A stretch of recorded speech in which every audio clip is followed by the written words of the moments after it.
दोस्तों नमस्कार, मैं विकास कुमार, आपका दोस्त और बिजनेस कोच। दोस्तों, फ्री व्यापार स्कूल में आप लोगों का बहुत बहुत स्वागत है।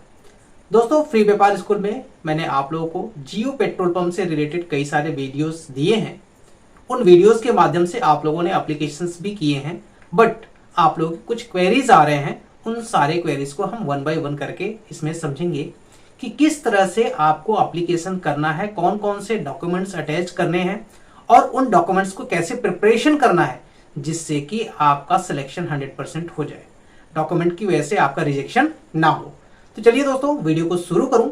इससे पहले आप लोगों से रिक्वेस्ट है दोस्तों, अगर आपको पेट्रोल पंप और एनर्जी सेक्टर्स के बारे में जानना है तो इस चैनल को जरूर सब्सक्राइब कर दीजिए, क्योंकि इसमें बहुत सारी चीजें आपको मिलने वाली है।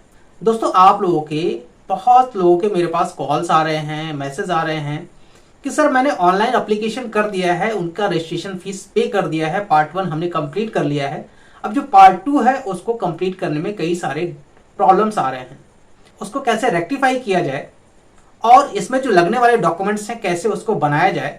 अगर वो डॉक्यूमेंट्स नहीं बनते हैं तो क्या हमें पेट्रोल पंप डीलरशिप मिल सकता है? तो दोस्तों, इन्हीं सारे सवालों का मैं जवाब आपको देने वाला हूं।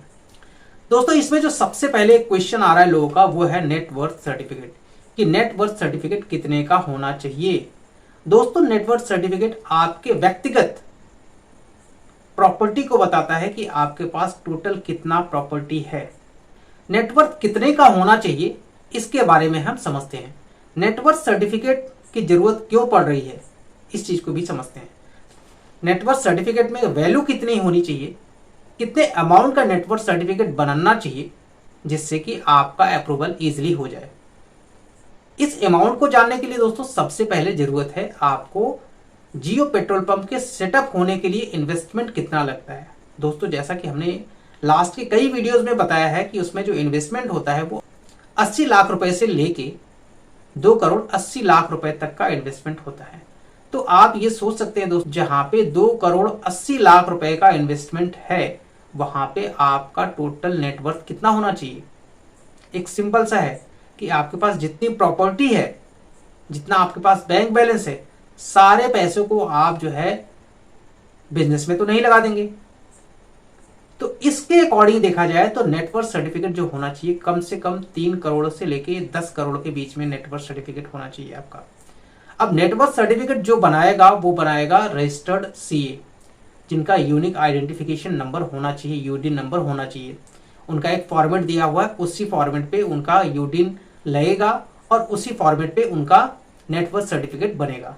जमीन के पेपर्स के लिए यहाँ पे दोस्तों आपके पास 2 ऑप्शन है। एक, अगर आपका सेल्फ की जमीन है या फिर आपने लीज पे लिया है तो लीज डीड करवा के आप ले सकते हैं, या फिर सेल्फ की जमीन के जो भी उनके डॉक्यूमेंट्स होते हैं, जैसे खतौनी के पेपर हो गए, 7/12 हो गए और खतियान, जो भी अलग अलग डिस्ट्रिक्ट में, अलग अलग स्टेट में उनको कहते हैं, रेवेन्यू डिपार्टमेंट से जो डॉक्यूमेंट्स मिलता है वो चलेगा। ठीक, इसमें दोस्तों दूसरा ऑप्शन ये भी है कि आप प्रॉपर्टी को, जमीन को प्रपोज भी कर सकते हैं कि मैं एप्लीकेशन कर रहा हूं, इनकेस मेरा सिलेक्शन होता है तो मैं इस जमीन को ऑफर करूंगा, उस जमीन को मैं रिलायंस बीपी जियो पेट्रोल पंप के लिए दे दूंगा।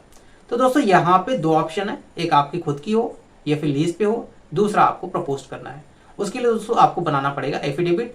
जब आप एप्लीकेशन करेंगे तो आपके पास जियो बीपी के द्वारा एक मेल प्राप्त होगा, मेल रिसीव होगा, जिसमें उनके फॉर्मेट आपको मिल जाएंगे। क्वेश्चन और आ रहा है कि अगर मैं ऑलरेडी डीलर हूं तो इस केस में क्या होगा। दोस्तों, मैं बता दूं कि अगर आप ऑलरेडी डीलर हैं उसके लिए भी आपको इंडेमिनिटी डॉक्यूमेंट एक देना होगा, एक एफिडेविट आपको देना होगा कि हाँ मेरे पास है, ये इस कंपनी का है, उसका लोकेशन क्या है, सारी चीजें। बट यहाँ पे मैं आपको इंटरनली बात बता दूं दोस्तों, जहां तक मेरी अपनी नॉलेज कहती है कि अगर आपके पास कोई ऑलरेडी डीलरशिप है तो शायद इसमें चांसेस कम हो जाते हैं आपको जियो बीपी का डीलरशिप मिलने के लिए।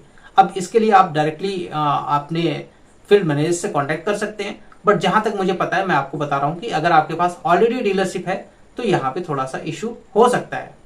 आप अपने फैमिली मेंबर के दूसरे के नाम पे ले सकते हैं, बट अपने सेम नाम पे आप लेना चाहेंगे तो शायद इशू होगा। ठीक है, इस चीज का आप ध्यान रखिएगा कि अगर आपके पास कोई डीलरशिप ऑलरेडी है और आप जियो बीपी के लिए अप्लाई कर रहे हैं, वो सेम नेम है, तो इशू हो सकता है। किसी फैमिली मेंबर के नाम पे आप अप्लाई कर सकते हैं अगर आपके पास ऑलरेडी डीलरशिप आपके नाम पे चल रहा है तो दोस्तों ये सारे रिक्वायरमेंट्स थे जो आप लोगों के क्वेश्चंस आ रहे थे मैंने उनका जवाब दिया है। और दोस्तों इस वीडियो को ज़्यादा से ज़्यादा लोगों के पास शेयर कीजिएगा, क्योंकि जिनको भी जियो बीपी डीलरशिप के लिए एप्लीकेशन करना है वो इन सारे डॉक्यूमेंट्स के बारे में पहले से ही समझ जाएं, तभी जाके ऑनलाइन एप्लीकेशन करें। ठीक है, तो मिलते हैं दोस्तों इसी टाइप की नेक्स्ट वीडियो में, तब तक के लिए धन्यवाद।